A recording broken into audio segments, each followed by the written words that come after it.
법원이 국정원 대선 개입 의혹 사건의 공소장 변경 여부를 곧 결정합니다. 네, 국정원이 지난 대선 전 벌인 인터넷 활동과 트위터 활동을 같은 사건으로 보느냐가 관건입니다. 추측기자 연결합니다. 고한석 기자. 네, 고한석입니다. 네, 원세훈 전 국정원장 재판이 방금 전 시작이 됐는데요. 재판부가 공소장 변경을 허락할지가 곧 결정된다고요?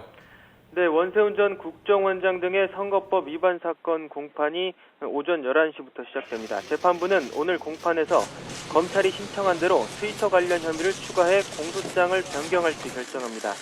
원 전 원장 등은 지난 대선 전 인터넷에 정치 관련 글을 올리라고 국정원 심리전단에 지시한 혐의로 지난 6월 기소됐습니다.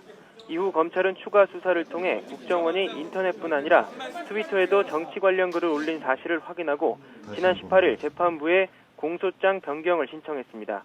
검찰은 인터넷을 통한 선거 개입 활동과 트위터를 통한 선거 개입 활동은 원 전 원장 지시에 따라 조직적으로 이뤄졌기 때문에 같은 사건이라면서 함께 심리해야 한다고 주장하고 있습니다. 그러나 국정원 측은 행위 대상이 다른 별개의 사건이라면서 현재 진행 중인 재판에 트위터 관련 혐의를 추가할 수 없다고 주장하고 있습니다.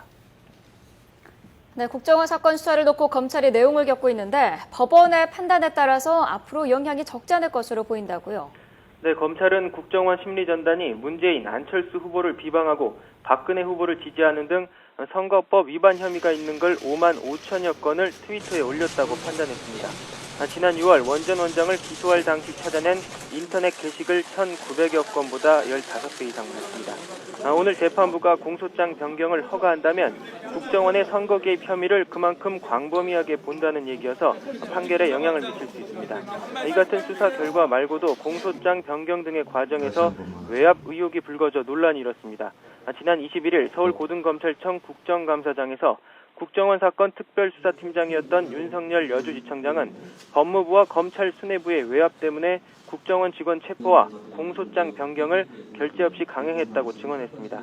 이후 정치권에서는 외압 논란과 함께 공소장 변경이 가능하다, 불가능하다 여야 공방이 이어진 만큼 오늘 재판부의 판단에 관심이 모아지고 있습니다.